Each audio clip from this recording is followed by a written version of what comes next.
what you've done with personal branding and also with the civility. And I was excited to find out that you had actually gone through the steps to create a proclamation that was passed in New York City. And I would love to hear more about that. That's awesome. Yeah, so the whole civility movement came to me back in, I think it was 2011, and I was the president of the New York Tri-State chapter of AICI, which stands for Association of Image Consultants Internationally, and we were the largest chapter at the time, and the international chapter uh, they created this program called Civility Counts.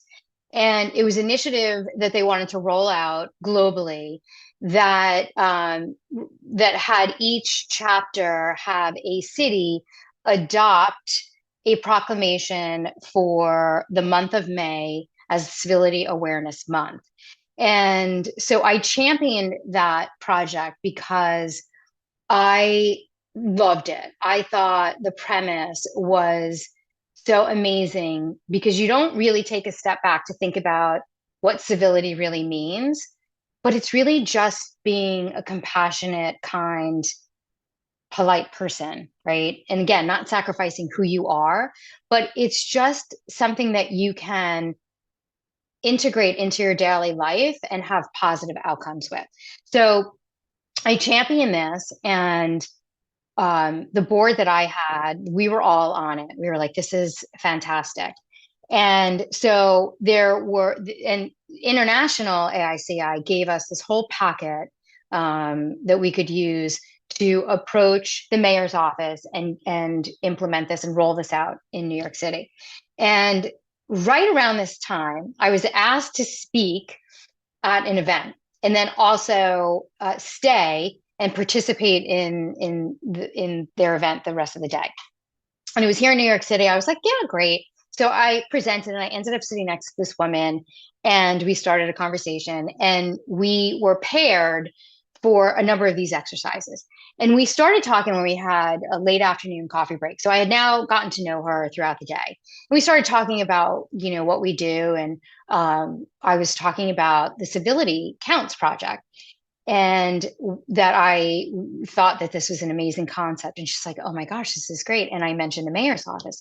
And she said, I work for the mayor's office. I work in the mayor's office. And I said, that is amazing. She said, send me an email with all the documentation. And, I won't, go on and on about this, but it goes back to what I said earlier about how civility has a way of creating these positive outcomes. Now, if I was paired with this woman and I, had rude behavior, I was rude, or I wasn't able to communicate effectively with her, or I didn't ask about anything that she did, or I wasn't smiling and I was just, a curmudgeon, lack of a better word. Do you think she would have said, oh, let me champion this? I would have lost credibility if I was trying to talk about a Civility Counts project. And so lo and behold, I contacted her the next day, or, I think this was on a Friday. I contacted her on a Monday with all the paperwork, and we were able to secure the proclamation for New York City. And we rolled it out to our chapter members, and we did lots of workshops around how you can implement civility into your everyday life. And one of the books that International Association of Image Consultant recommended we read was this book. I don't know if you could see, Choosing Civility, the 25 Rules of Considerate Conduct. And it was written by PM Forney, if I'm pronouncing his name correctly. He has a second book, which is called, I don't have it here, I have the book, I don't have it here, but it is the Civility Solution, and it's the strategies that you can implement on how to handle rude behavior. But the books were amazing as I started reading them, and it really, again, switched my mindset of how to interact in my professional setting and how to even interact with family and friends in a way that would have a more positive outcome. And so it's weaved into everything I do. And it started back from that civility counts proclamation. That is so neat, so cool. I can't imagine you ever being a curmudgeon, but Well, I think my brothers would probably argue with that. But it also, for me, it was such a great reminder because I have a sister with special needs. And I grew up with, some mean girls that would, say negative things about her. And it really bothered me. And I would, and of course I would, stick up for her and things like that. But as I got older, I started realizing that it came from their lack of understanding of what the situation really is. And so when that clicked with me, it's sort of how I approach certain things, right? So thinking about it from someone else's perspective, they really just didn't understand what it was.